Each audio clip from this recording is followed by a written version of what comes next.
Hi everybody. Today I wanted to talk a little bit about compressing the golf ball. We've all felt that feel. I'm sure most of us have heard that sound, that shot that really seems to melt off the club face, where you really apply maximum pressure into the back of the golf ball and it just goes. TrackMan refers to compression on the golf ball with a fairly in-depth term called spin loft. I wanted to give you just a little bit of a better understanding as to what it takes to compress your golf ball and really put some pressure on your ball and make it go, a good penetrating ball flight. I'm going to use these two rods to give you a little bit better of an understanding here. The top rod is essentially the direction the loft of the face is angled at impact. The bottom one is the direction the club head is traveling at impact. The wider this gap is, essentially the more loft or the more down we hit on the golf ball, we increase that width, we're increasing our spin loft, and if we increase our spin loft, we decrease our compression on the golf ball. So our objective should be, yes, we know we want to hit down, particularly on the irons, okay? How can we de-loft this club face and reduce this gap between where the face is angled and where the club head is traveling? If we reduce the gap, now we increase our compression on the golf ball. So a couple of things we're going to look for.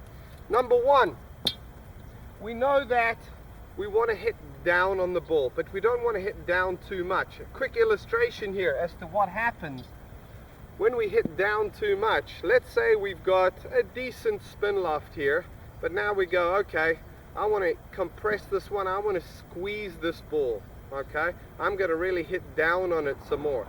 So what I do is I bump this down, okay? You'll notice my spin loft isn't changing, but I'm really just turning everything down into the ground. In order to change that compression, we've got to narrow this gap. It's not just hitting down, it's not just de-lofting the club, okay? We've got to get these two to work closer to one another. How do we do that? A couple of things. Firstly, we know we want to hit down, but not too much.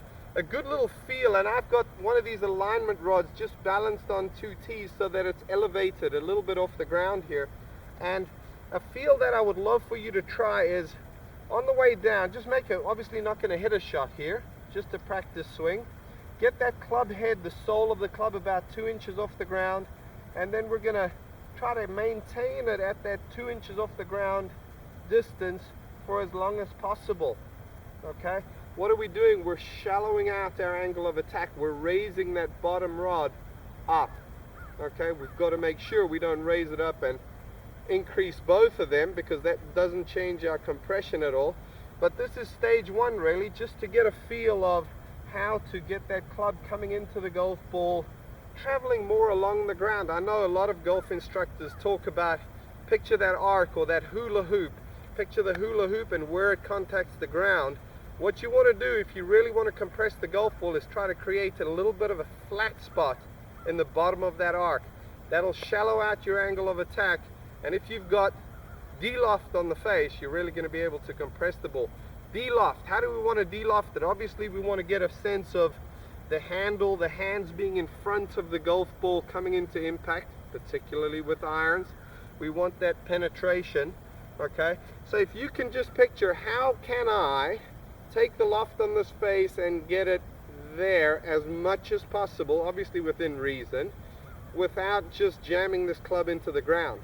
So a good little drill you can do is a couple of feels of get that club close to the ground, keep it that same distance from the ground, whilst you've got a sensation of de-lofting it.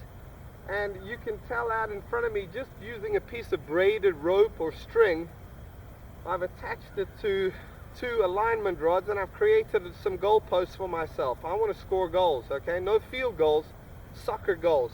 I want to keep it underneath the crossbar.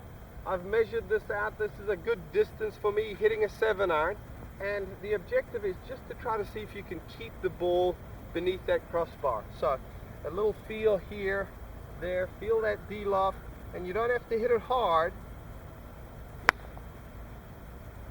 And you'll notice, really just nip the ball off the tee, very low launch, very low trajectory. That ball had a lot of compression on it. That's what we're looking for. If you want to improve the quality of the hit, the compression on your golf ball, work on these two things. I think it'll help.